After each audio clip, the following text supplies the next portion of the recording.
So yesterday we have started to see Rademacher algorithms, and I would like to go back to them because it's important thing and it's very nice.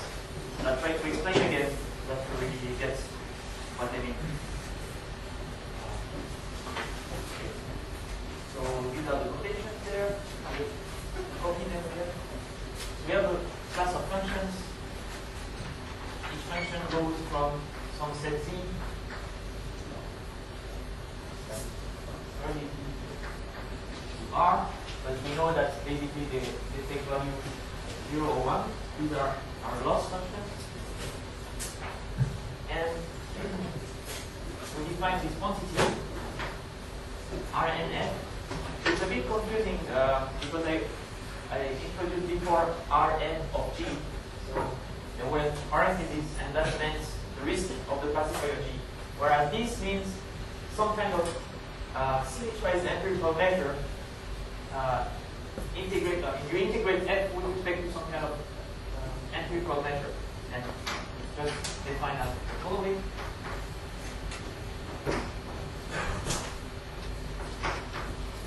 So you compute f at zi.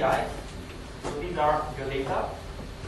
You have these weighting factors, which are just signs. Sigma I is +1 or -1. With probability 1.5. And you make an average of those. And then the Rademacher average for the class of functions is just defined as the expectation of the supremum of that quantity. So let's rewrite it together.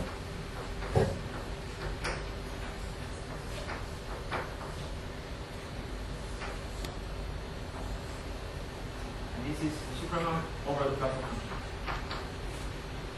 Okay? So, if you look at it this way, it's not really easy to see what this is all about. So, several remarks I can do is the expectation here is taken with respect to the sampling of the data and with respect to the signs, sigma I. So, as you can think of it as two expectations. So, the first one, let's say, on the sigmas, and then the second one on the data. Okay, so this is the expectation of this random variable. This random variable inside depends only on the data, but not on the sigma. It's deterministic because we have taken the average over sigma. If we forget about the supremum for a minute, if we consider just one fixed function, the expectation with respect to sigma is 0 because each sigma I can take value +1 or -1. So if we look at the fixed sigma I, when we take the expectation, by linearity, we can take the expectation of the sigma inside, and the expectation of each sigma is 0, so the whole thing is 0. So when you take the supremum, by the uncertainty inequality, you see that the expectation of the supremum is always non-negative. And intuitively, what we are trying to do here, so the supremum, every time we choose a set of sigma i's, +1 or -1, we try to find a function in the class that maximizes its quantity, which means we try to find a function that gives us a 0 whenever we have a sigma I equals to 1, and we'll give a 1 whenever sigma I is positive, and we'll give a 0 whenever sigma I is negative. Okay, so, and then we compute the quantity that we obtain and do the average. So now, the question is, how is this related to what we're interested in? So what we're interested in is, as we said before, the supremum over this class of functions of what I denoted as Pf minus Pmn. The true error minus the empirical error.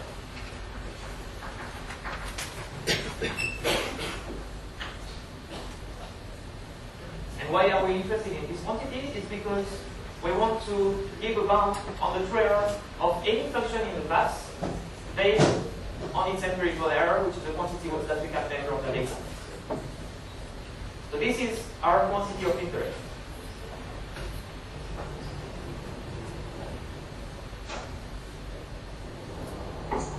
Now we talked about that you can do a very simple proof of, you can get a very simple bound on this quantity based on the Rademacher averages. And how does it go? It's just based on Darwin's inequality, which is essentially a generalization of Hobding's inequality to arbitrary functions of independent random variables. Basically, what Darwin does tell us, and that what we have seen yesterday, is that this random variable here,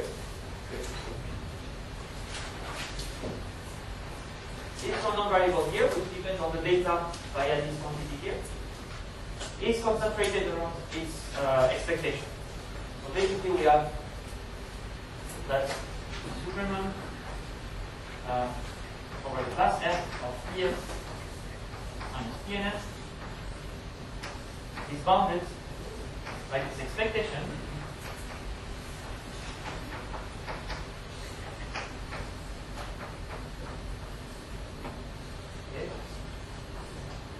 plus some term, some deviation, which basically does not depend on anything but the boundedness of the functions f, and something like log 1 over delta over n.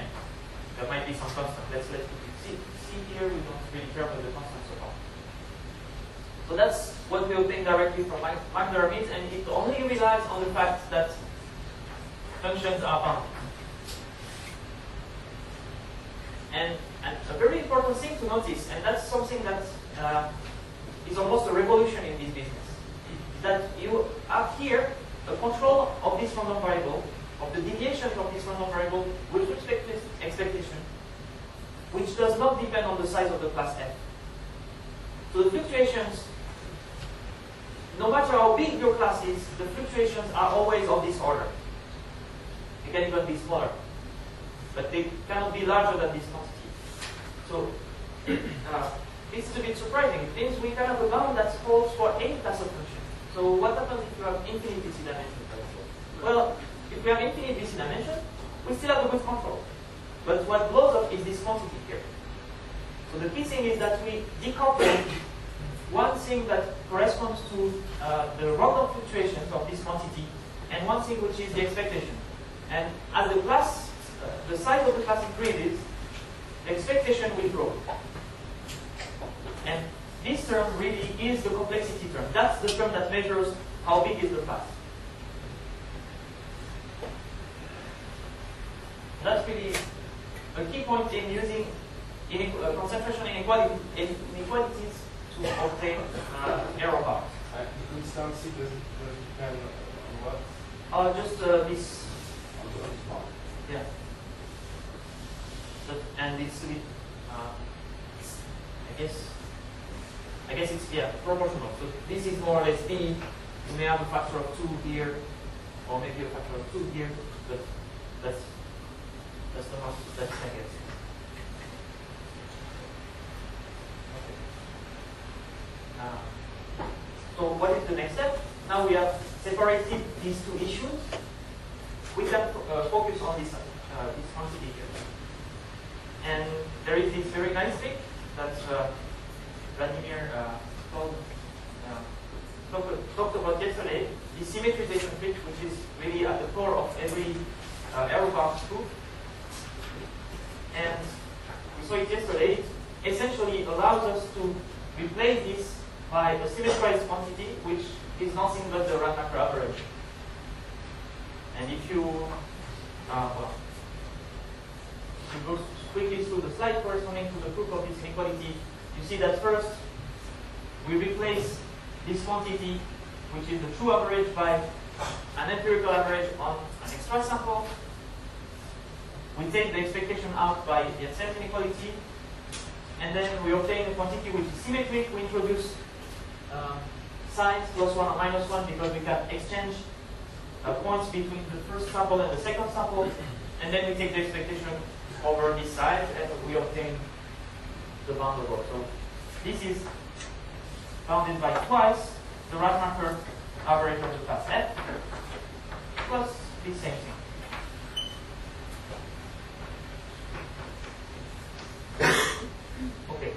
we have gained here? Not much. This is not easier to compute than this quantity. But it still depends on the distribution of the data. Because we take the expectation over all possible samples of site name. But the good thing is that in this step, we don't lose anything. Because, well, okay, we have this constant to words. In behavior, we don't lose anything. This is up to a constant equal to this. So we can say this is less than twice the Rademacher, and the Rademacher is also less than twice the supremum. So, and that's very important. Why is it very important? It's because this quantity has very specific properties. And we keep these properties here, which is not the case of other complexity methods. For example, if we take the convex solve of the class of function, we don't change this quantity. Why is that? Because this is linear in the function. If we consider p of f plus d minus pn of f plus d, this is pf minus pnf plus pg minus png. Okay? This is a linear functional in the function f.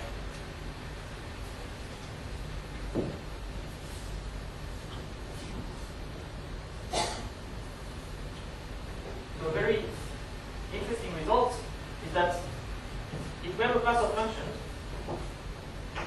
let's say, I represent them in some arbitrary space. So these are our functions, and we take the convex solve. So we take something like this.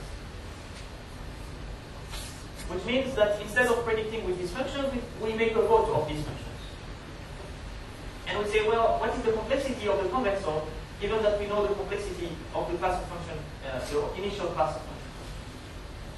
Well, we just have to look at what happened to the supremum when we take the convex solve. So the supremum over f in the convex solve of pf minus pnf. So as I said, this is a linear functional. So we have to look, we are maximizing a linear functional in a convex solve. And it's, it's very easy to see that the maximum has to be attained at one of the edges or vertices of the convex solve, which means that the supremum over the function in the convex solve is the same as the supremum that we started with, the supremum of function in the initial class. So we can forget about the convex solve, we can just look at this class. And same thing here. This Rademacher apparatus still has this property because this Rm of f, this is also a linear functional in it for the same reason. So we haven't lost we haven't lost this nice linearity property. And as soon as we use covering numbers, for example, we lose it. It's known that you can have a class with small covering numbers, and when you go to the convex solve, the covering numbers become much bigger. So you can have polynomial covering number for the initial class and exponential covering number for the convex solve. Okay, so that's just a remark. Yes, I have any practical implications. Does it mean that if I have some complex set of functions, can I bound to some polytope with two vertices, then somehow calculate the Rademacher also? Yes, that can be an approach. And it's, for example, this is a way to prove that when you do boosting, for example, when you do voting methods, the complexity that matters is really the complexity of the initial class. You don't pay for going through the voting class. Okay, of course there are some details that I have hidden here, which are that this is the loss function. This is f is the loss class. And when we take convex combination of classifiers, it's not exactly the same as taking convex combination of loss functions. And there are some details, but they can be worked out using the margin and things like this. Okay, now what do we do? So essentially, I repeat it again, but it's very important. Going from here to here, we have not lost much because the only loss is this fluctuation factor, which is small and does not depend on the class of function. And that's the same as the one you would have for obtaining equality. So that's the exact same quantity that you have for one fixed function. Then going from here to here, we just lost the constant, but that's not such a problem, but we retain all the nice properties. And then we can play the same trick again. It turns out that this quantity, so this is the expectation of what is inside, this random variable inside, which I call the conditional Rademacher averages, and which I denoted Rn. Right here. What is inside is Rn. And these depend on the data, because the Zi are given, and only the sigma i's are random, and we take the expectation of the same sigma. And the same arguments, using Mach derivative again, gives us basically the same bound in the other way. So this is an expectation, and it turns that the corresponding random variable is very concentrated around its expectation. So we can bound the expectation by the random variable plus some fluctuation, and this again with high probability. So basically we'll obtain that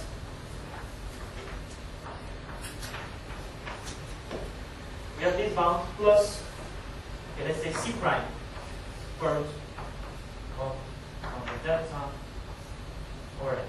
We of course have another deviation of this type, same thing, which depends again only on the boundedness of the functions and nothing else. And this quantity here. And here we really have made significant steps, because now on this side we have things that we can theoretically compute, because they depend only on the data, not on the distribution. But of course, it may not be easy to compute. And now we'll see how to compute this function. And again, same thing. From here to here, we have not lost much because of this concentration behavior of this Rademacher averages, the conditional Rademacher averages around the expectation. So far, nowhere does the size of the class of function enter us in this process. So this is true for any class of function, even for functions for which, even for functions, classes of functions that contain too many functions to have this go to 0, for example. So classes where what is called the uniformly identical cancellability theorem does not all still satisfy this. But what we have is that this does not go to 0. Okay. So, go back.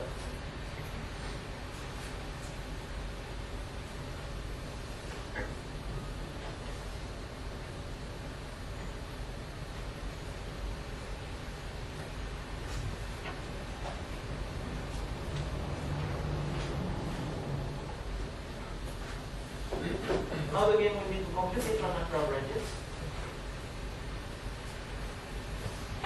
Okay, the first step is to see what is the relationship between the Rademacher averages computed for the loss class and the Rademacher averages computed for the class of classifiers. So remember, as whenever I was introducing this complexity notion before, like the gross function, the covering numbers, I always was relating those two quantities. And for example, the gross function is the same on this class or on this class. The covering numbers are basically the same. So all these notions are always more or less the same, because we don't change, we don't fundamentally change the class of function when we look at the errors of these functions. And here, the only thing that differs is this factor 1/2. So how does it work? So this is the Rademacher for f. And remember, each f corresponds to a g via this definition. So this is f of xi, yi here. And here I can take the supremum over G in G or F in F, that's the same, right? Remember there is this bijection between the two classical functions. Now another way to write this is the following. You can verify that whenever G makes a mistake, it means G is not of the correct sign, so the product of Y times G of X will be negative, will be -1. And 1 minus 1 will be 2 divided by 2, 1. So this is 1 when I make a mistake, and the other way around. If I don't make a mistake, I have the correct sign. This product is positive, it's equal to 1, and this is 0. That's it. Now, by linearity, I can take the 1/2 out of the expectation, and I have this 1 factor here, so I can separate the sum into 2 parts, sum of sigma I and sum of minus sigma I yi g of xi. The supremum does not affect the sum of sigma I, or I mean the sum of sigma I is not does not enter in the computation of the supremum, so I can take it out, and taking the expectation gives 0. So this term cancels. And now I have the sum of, actually I have minus sigma I yi g of xi here. But remember that we play this game of introducing the sigma i's precisely because we can change the sign here without affecting the distribution. So, the quantity where we have minus sigma I is the same as the quantity without the minus, because sigma I and minus sigma I have the same distribution. So since we are taking expectation afterwards, it does not matter. And same remark, we have again another sign here, yi, and sigma I times yi has the same distribution as sigma I itself. So we can also get rid of this yi. So we obtain the Rademacher average, sigma I g of xi for the class G. Okay, so this means we don't really care about the yi. I mean, that's again very interesting if we look at it a bit more closely. In this, okay, here it's not clear, but this quantity is defined without these yi's. It's just right in this.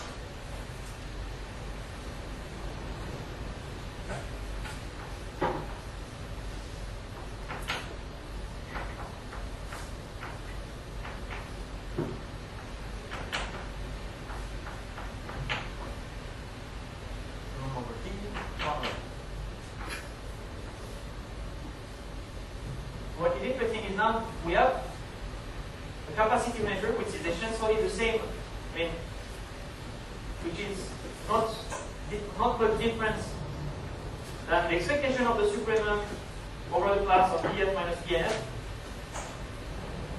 Okay, so that was the starting point here.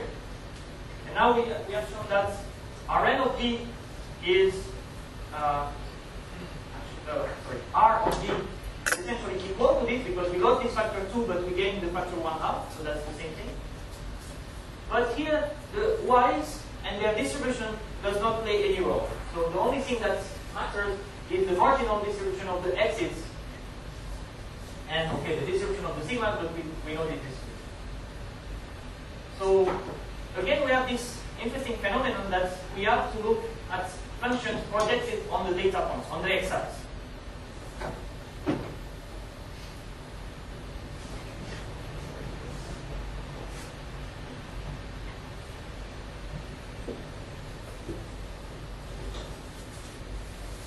But it still does not tell us how to compute this quantity. Right? We now have to compute the Rademacher average over the class G, which is this quantity, but it's not clear how to do it.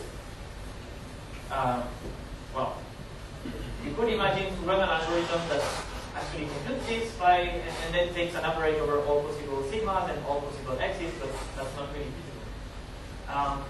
So again, we will play a bit with this quantity and show that we can rewrite it in a nice way.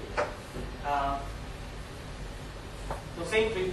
We first consider this quantity, write it in the following way, where it's actually this is 1/2 minus 1/2 minus this. Okay, the minus. Okay, sorry. Well, okay, it's almost trivial to see how to go from here to here. The 1/2 can be taken out because it does not enter in the supremum. And this 1/2 cancels with this minus 1/2 here. And the minus signs cancel to get this one. Here that's more or less direct. Now we have the supremum of minus something. Maximizing minus something is the same as minimizing this something and taking the minus afterwards. So which is what I've done here. Take the minus sign out of the supremum and it converts my supremum into an increment. I can take it out of the expectation. And here, what does this quantity mean? It's basically the same trick as before. Whenever, so remember g of xi is plus 1 or minus 1. Whenever g of xi is the same sign as sigma I, this whole quantity is 0. And when the sign is opposite, the whole quantity is 1. Essentially what this measures, this sum here, it measures the error that g makes if it were to predict sigma, the vector sigma. So this is what I have written here. This is the risk, empirical risk of g when the true, when the bit vector to predict, or the vector of outcomes is sigma. Okay, so I just compare g of xi with sigma. I could write it a bit differently. Maybe you see the step.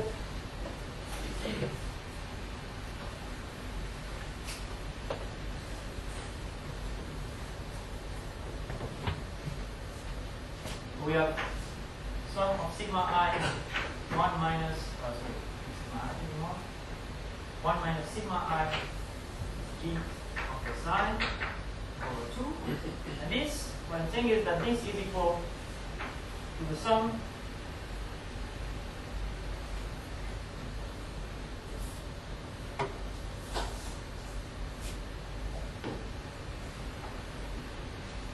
of the indicator function that g of xi is different from sigma I. Okay? Whenever g of xi is not of the same sign as sigma I make a mistake, and this is 1, otherwise 0. So this is the empirical error of my classifier if the labels were the sigma i's.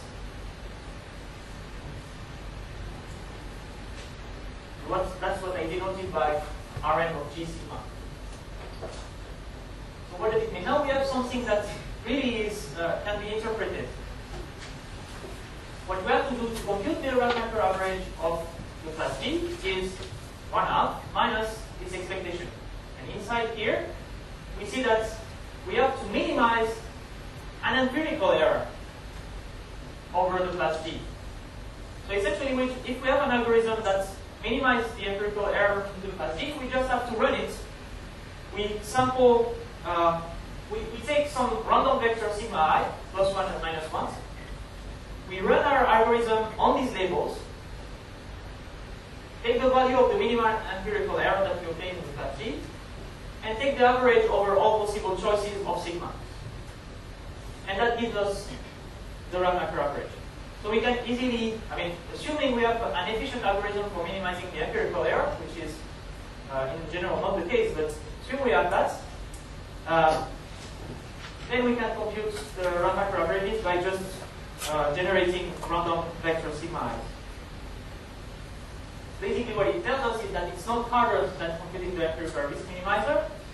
You just have to pick the vectors randomly and minimize the error. And if we go back again, assume we have a class which is very big. Then we will be able to minimize the empirical error easily, and maybe for any choice of the labels, we will find a function that fits these labels. In that case, this will be always 0, and the whole thing will be 1/2. And remember that the bound is, so this is the bound on the difference between true and empirical error. So if this is a constant, then we're in trouble, because when we get more and more data, this does not go to 0, which is a bad sign. And it means basically that the class is too big. And it's related to the fact that the class has infinite DC dimension in the sense that if we can always minimize the error and find empirical error 0 for any choice of the sigmas, then it means that we can generate any classification on our data. Yes? The correspondence to being able to fit it to any kind of random noise. Yes. So you have a very good shuttering. Yes, exactly. Yes, yes. Except that here, I mean, somehow it's very related to the shattering number. So if the shattering number is 2 to the n, then this will be 0, because we can always find something that minimizes perfectly the error.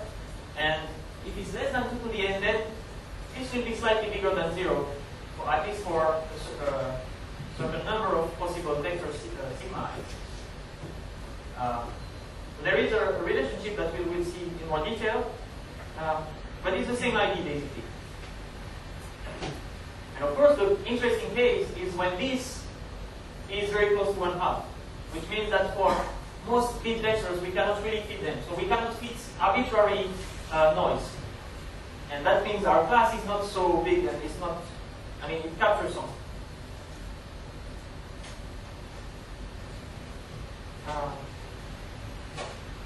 So now let's see what is the relationship with the DC dimension.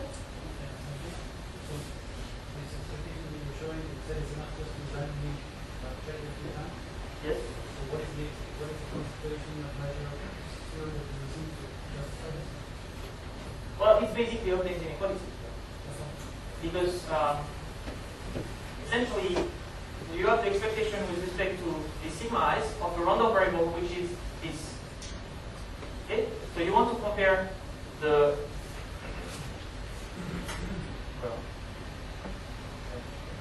so it's not term inequality. So the same thing as So you basically get an additional deviation term for the Yes. approximation. Yes.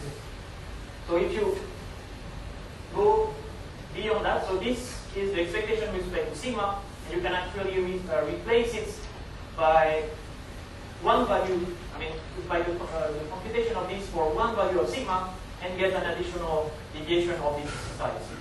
But of course, you can repeat it and then decrease the additional deviation that you get, but it won't be more than this anyway. So it's, I mean, the thing that you obtain is as concentrated around this, then this is concentrated around this, and then this is concentrated around this. So everything is concentrated in the same way. So just one repetition. Yes.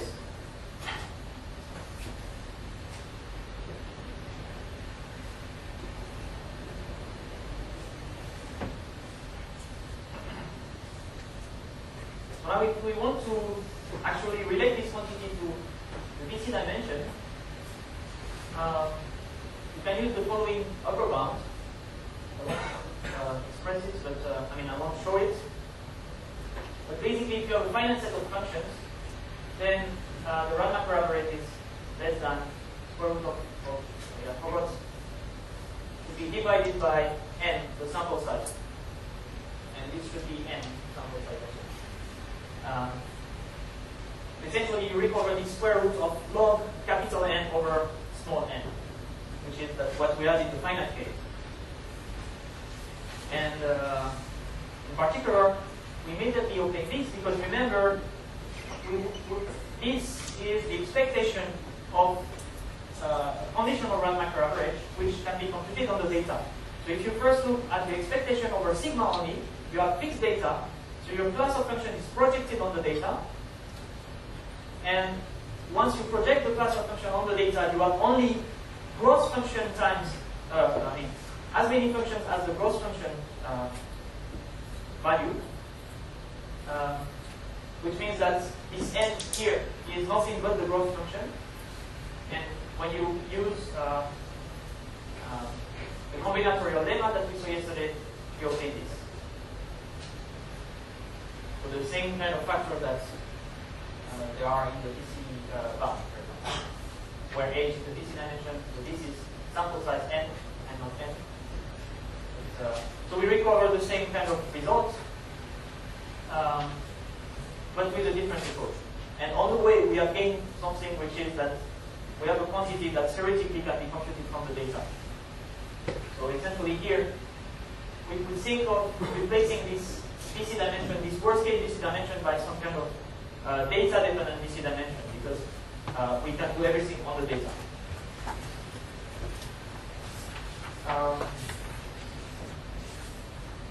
Okay, this is more or less a crude program that does not take into account, so remember there is a square divided by n here, which does not take into account any property of this set of functions. So the functions would be all the same, the bound would not notice it somehow. You would still have the log n, but whereas when all the functions are the same, we should have one function only and the Rademacher should be 0. When you introduce this idea starting with the finite scope functions, yes. If you have a very simple bound, you get square roots, yes. term like log of the size plus log of model delta. And now we have bounds, but we have a sum of square roots. Yes. Is that significant? Well, there is a factor of square root of 2 in between, actually. So you have this relationship.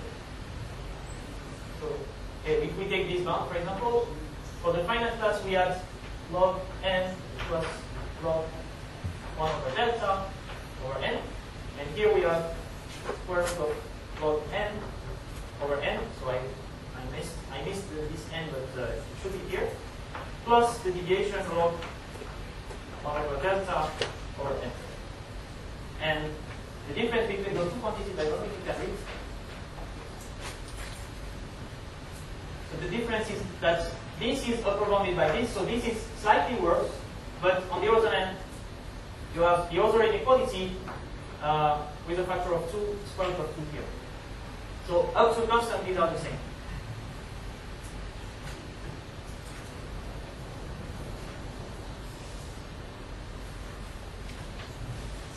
And of course, yeah, you lose some constant in here, because remember I had some C prime here that comes from summing up all these deviations. So, okay, the constants are exactly the same.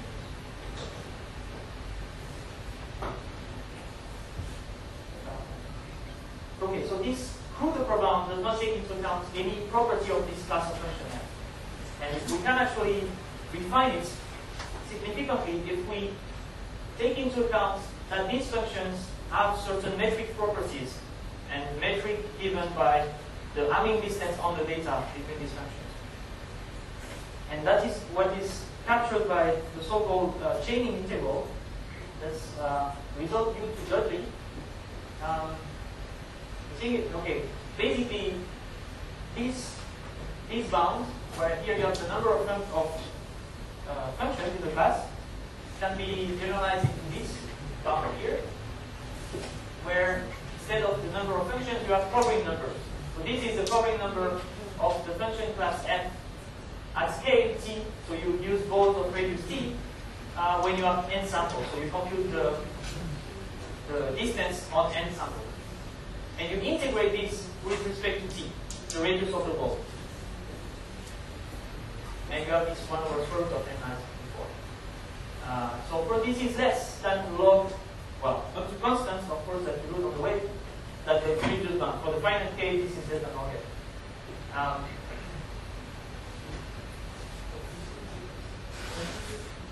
This is the Hamming distance computed on the data. Wait. But it's not scaled as I said before, it's actually an L2 distance, so it's scaled as 1 over square root of n instead of 1 over n. Okay, so it's a bit obscure what happens here, but essentially what's happening can be represented on a picture.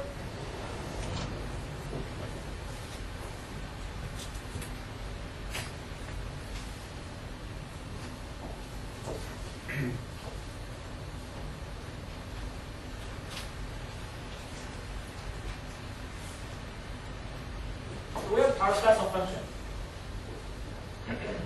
We have many functions in that class. We can either just say, okay, you don't take into account the structure of this class and we have log n. And if the class is infinite, we can't do anything. Or we can do this covering approach. Well, okay, if the class is infinite, we still have the VC bound. So since we project the class on our sample, it's never infinite. It's always at most 2 to the n. But okay, if it's 2 to the n, it's too big still.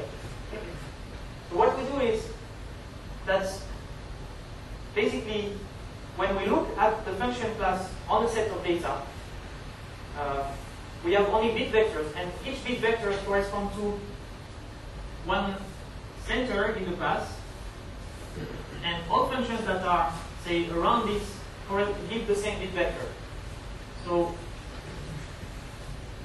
basically we have a cover of the class with these bit vectors. So already looking at the functions through the data give us a cover of this class of function at a certain radius, which is essentially 1 over square root of n in the Hamming distance. And that gives us already an interesting bound. We obtain the BC bound, or we could use shattering coefficient. But that's not enough. We can actually refine it by doing the following. We first do this cover at radius 1 over square root of n, but then we make another bigger cover at larger radius. And we keep doing that until we obtain just one point, which is the center of a ball that encloses the class. And then we look at what are called increments. So let's say we consider a function here. We look at the bit vector that corresponds to this function.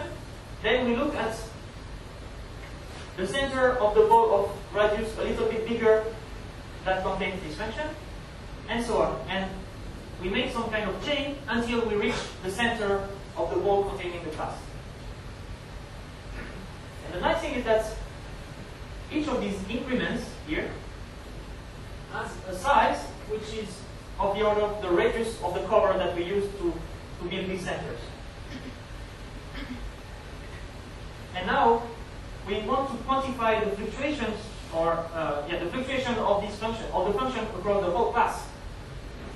So we can proceed along this chain and say, okay, this fluctuates more or less like this, and this fluctuates more or less like this, and so on. And every time we replace a point by this approximation, what we do is we lose some little factor that corresponds to the correlation between those two random variables. So you have to think of this as a set of random variables, which are the error of the functions computed on the data. So this function fluctuates, the corresponding random variable fluctuates in a way which is very similar to this one. So there is a high correlation between the behavior of those two random variables. And same here. And the correlation is actually proportional to the distance in this space, in this Hamming distance space. So when we want to bound the behavior of functions uniformly around the class, we just bound the behavior of this function, which is fixed. That's Hopkins inequality. And we pay for these steps. And every step we make, we have a correlation which is proportional to the distance. Plus, we also pay a union bound, because we have to do this over the whole class, or over the whole cover. And that's basically why we obtain this inequality here. We make covers at all possible varieties, C, from 0 to infinity, but of course we will stop until as soon as we have a ball that contains the whole class. And every time we make a cover, we pay the logarithm of the size of this cover. Okay, so that's the result. It may not be easy to see the connection between this and this, but I think it's intuition. And okay, what do we gain by this? It seems a very complicated approach compared to the BC dimension approach. And the gain is not much, but it's significant. There is some gain. And the gain is that, so this should be an H. So this is the result that we obtained applying this, is that the Rademacher average of the class of function is bounded by some constant times square root of BC dimension over sample size. we should compare it with this. So don't, okay. H is a D and M is an N.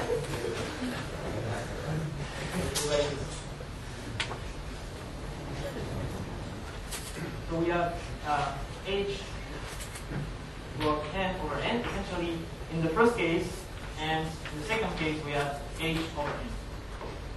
Okay, so we get this log factor. And it's significant in the sense that there are lower bounds. I mean, for a long time, there were lower bounds that were saying that the worst error that you can make is of this order. But at that time, upper bounds were of this size. So people did not know why there was this gap. Thanks to this chaining approach, we can actually get upper bound that match this lower bound. It's not really practical, but at least it's theoretically interesting. Okay, so does that really mean that these bounds are static? No. There is some, I mean, if you take into account even more information about your class, you can get better bounds. In particular, this is like, I mean, the lower bound that corresponds to this is very worst case kind of lower bound. So you don't make any assumption apart from the fact that your class is of DC dimension H, and you allow any possible distribution on your data. And the proof to obtain this is really, you make up a specific probability distribution for a specific sample size that forces you to make this error. So it's very, I mean, it's something that is very unlikely to occur in practice. And especially that you have to build one specific probability distribution for each sample size. So it does not mean that when the sample size will increase, this will still hold. So you can refine it. And okay, now we can go in two directions. I don't think we can make everything today. We can see refinements of this, or we can go to real value classification. So, up to you.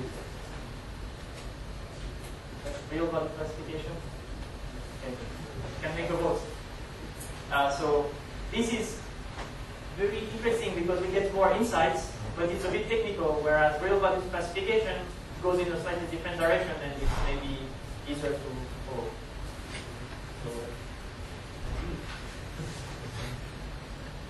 Okay, so who is for the insights? And who is for the real value stuff? Okay, sorry. But I like the insights, so let's do it. Okay, we'll go to the real value stuff.